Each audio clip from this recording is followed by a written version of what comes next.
as usual, I'm going to start out with a sketch. But in this case, I'm going to build up on the sketch straight up on top of the pose that I do. Sometimes I'll do the pose and then start sketching in the detail above that in a new layer. But in this one, I'm just going straight through. And you can see how I build up the pose there with using the joints, and I usually depict them as a circle and then radiate out their limbs, the parts of the limbs from them. Great way of mapping it out. And of course, this is a pose I know extremely well. I draw it all the time. It's one of my favourites because if you see from the top of the head all the way down to the end of her toe on the front foot there, you've got one of the longest lines you can get. It's absolutely fantastic. And plus, because she's leaning back, you see how she's slightly leaning back and there's movement implied in it, you can really get some great stuff out of the fashion that you're depicting. So if you've, like I often draw kimono sleeves, big Japanese kimono sleeves, because I love kimono. I make kimono, that's what I do, so I absolutely love it. And I like to have that trailing behind it. This pose is perfect for that. So that's why you see this pose so often when I'm drawing. It's a great pose. You should use it. Take a picture of this or something and use it as a template. And also I have templates on an Etsy. You can go and I'll put the link below and you can go and use my templates and learn how to draw the way that I do. It's how I learned how to draw. I looked at someone else's drawings and I learnt from them, copied them, and then built my own style. And that's how you learn how to draw. You have to copy someone and find your style from all the different types of people that you like. And it's fine to copy. It's fine to learn through copying. That's how you learn in art school in the Far East. That's how you learn how to become a master artist. You first literally trace the masters, and then you get your own style, but you've got the muscle memory of the people who've come before you. I think it's fantastic. I don't mind about people copying and all that. Can be precious, and that makes sense. There's a commercial aspect to it. So if you are copying someone, don't go and sell the stuff you're copying. You're using that to learn. But by all means, if you're learning, copy. That's fine.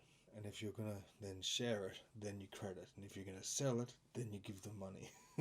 But for the purposes of learning how to do something, copy away. That's how you learn the best. So this is called the Knightsbridge Shopper, and I used to live in London. I used to live in Soho, not Knightsbridge, but I used to go to Knightsbridge all the time to go to Harvey Nicks and to go to Harrods and all the beautiful shops up there, and have some amazing shawarma and beautiful Middle Eastern food as well. Some of the best stuff I've ever had is out that way. And I used to get so inspired by the women, and they still are. Every day there are still people out there, and especially women with these giant shopping bags, lugging them from boutique to boutique, and then heading back to those posh apartments just up, I think it's number 1 Knightsbridge it's called, with all the big black Mercedes and SUVs outside running constantly in case the person has to come down and be whipped away to the West End or something. It's a fantastic place. It's so inspiring to be around. It's all about wealth, and this is what this is about. She's shopping and she's fabulous. She's got a big faux fur stole. Well, it's a big collar and these huge kimono sleeves made of faux fur as well. And she's strutting down the street and she's spent so much money and she looks wonderful doing it. And she's got the big glasses as well. I think it's so exciting. It's so much fun. It's something that I didn't grow up around. I grew up in Tasmania, in Australia, in Hobart. So the furthest thing from this that you could possibly get, the only thing that's similar is that we rugged up because it was cold. That's about it. So I've always loved this subject, and I've always loved the glamour of the wealth of people, and I think it's so exciting. So that's why I draw this, and it's one of my favourite things to draw. And people really like it. They love the idea of going on a big shopping trip to Paris or Milan or London or Shanghai, and so do I. It's fabulous. I grew up watching it in the movies constantly, like those scenes of people walking down Fifth Avenue or something in New York with all their shopping bags and just it's so exciting. So I love drawing it. It's just a little sort of fantasy getaway. It's lovely, and this I'm obsessed with the idea of doing a big kimono jacket. A jacket with big kimono sleeves, like Japanese kimono sleeves. I make kimono. I know how to make this, but I'm too scared to sew with fur. Mainly because it will just cover my whole house and I'll never get rid of it.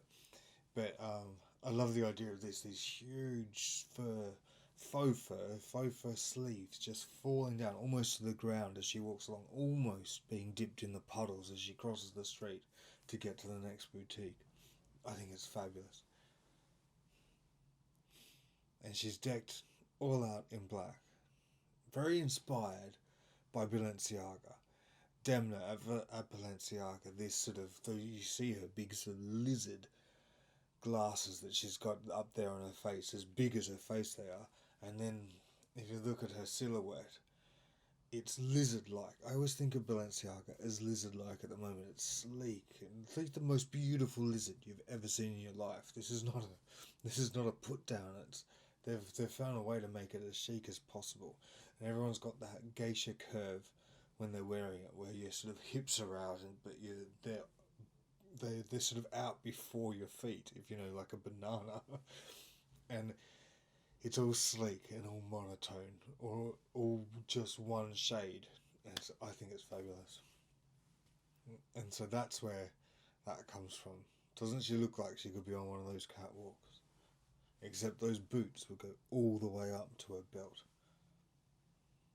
I love big sunglasses. I don't care if they're in or out of fashion. They're always stylish. That's the key. It's not follow fashion, follow your style. And I think they're just so brilliant. I always remember that picture of Jackie O. Is it Jackie O? Well, Jackie O definitely walking in New York in the late 70s. There was a black and white photo. It was always around like in magazines when they talk about style and stuff.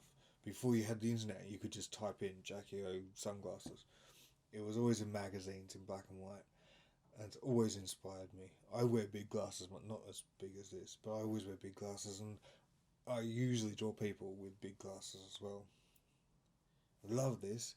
I'm moving that glass in because it was out too much.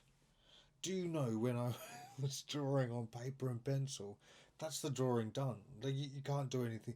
I would have had to finesse that, and there would have been a big black sort of part where I had to adjust the drawing to fit that half of the glasses over again. Oh, it's so exciting using this Procreate on an iPad. I can literally pick up a part of my drawing and scooch it across a little bit and just make it perfect. I think it's fantastic. I'm so excited. It's always more exciting to see what's coming. Has anyone out there tried AI? It's amazing. I love it. I think it's quite cool, and I've put in like written what I was going to draw, or I actually had a drawing and I sort of described it, and actually it didn't come out with anything that's as similar at all, but it had the style of the illustration, which was really interesting to see. So the way that I draw, it sort of did it in that way. It was really cool, but it'll be exciting to see what happens with that. Doesn't she look fabulous? And as much as it can draw, and maybe we'll take jobs from this, there's still the person with the mind. If you can draw, you can draw. That's the end of it, isn't it? Like you really can. And that can't be taken by it. Although it's pretty good. It really is pretty good. I'm using the manhwa and the anime way of shading. Do you see that? Just one big shape and then I colour it. I've been practicing so much, not filming it because I'm too scared, but I've been practicing so much at this technique in particular, trying to get used to that. The idea of seeing the whole illustration as one big shape and then shading it in that way, rather than seeing every like the glove and then the little bit on top of the glove that's going to be shaded differently and all that. You shade the whole thing and then maybe come in the highlights and lowlights for it. It's so exciting. You have to try it. If you don't do it, if you do it, tell me how I'm going. Give me tips. if you're if you draw in that style, because I'd love it. I love learning new things and learning new ways to do something. And this is really cool. It's a revolution. It's so different to what I'd do. Like shading these bags, I would have done a really soft line and sort of turned the brush over and real scraped in a soft line on the earth. But I love having these really sharp lines, really cartoony, I think, but not in a bad way. I just think it's dynamic. It's so exciting. It's so fun. So if you're out there and you don't do it, give it a shot. If you do it, tell me what to do. Because I still do compartmentalize. You can see here, I could have done all that as one, and the whole collar should be one, I think. But I still see one part of the collar, then the second part of the collar, and then the little part under the belt. So I'm teaching myself how to do it, and it's quite exciting to see it come alive. Especially in this. This was a big step forward. You might not notice, but this is a big difference for me doing it this way. And then there's shading faux fur. I love doing this. You put in big dark patches where you're looking directly at the fur. You have to think of yourself as looking at this pelt of faux fur. And if you're looking directly at it, then the fibres are standing straight up, which means that you see all the way to the ground or the base or the bed, whatever you call the bit underneath, the woven bit, from where the hairs stand up. And if this was real fur, that would be the skin underneath. And you see that if you're looking directly at it, so it's darker. And then if the hairs are lying on their side, or you're not looking directly at them and they're at a diagonal angle, they're going to catch the light, so they give off more light. And so you paint them lighter. So you see here, right down at the bottom, I put a little line of light because they're all hanging down. I'm looking directly at them side on, so I'm just seeing hairs hanging down there. It's the opposite of what you do, and that's what makes it look different. You see it looks sort of inverted almost of how you would shade a shape like that. But it's because of the way that the hairs move and the way that the hairs reflect light. That's why it's done that way. It's really interesting when you get into doing it. It's fun to learn.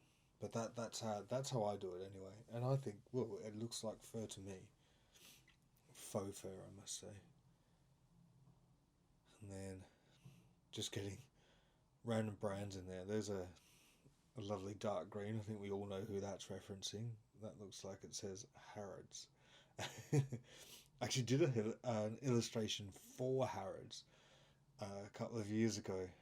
It was amazing to go into Harrods and sort of be working there, or had been commissioned to do something. They sold it in the gift shop, a bag with a woman like this shopping, and she was walking past, and I had to draw Harrods, and it was before I had electronic devices to draw with, and it took 3 goes where I had to draw the whole picture on a big piece of A4.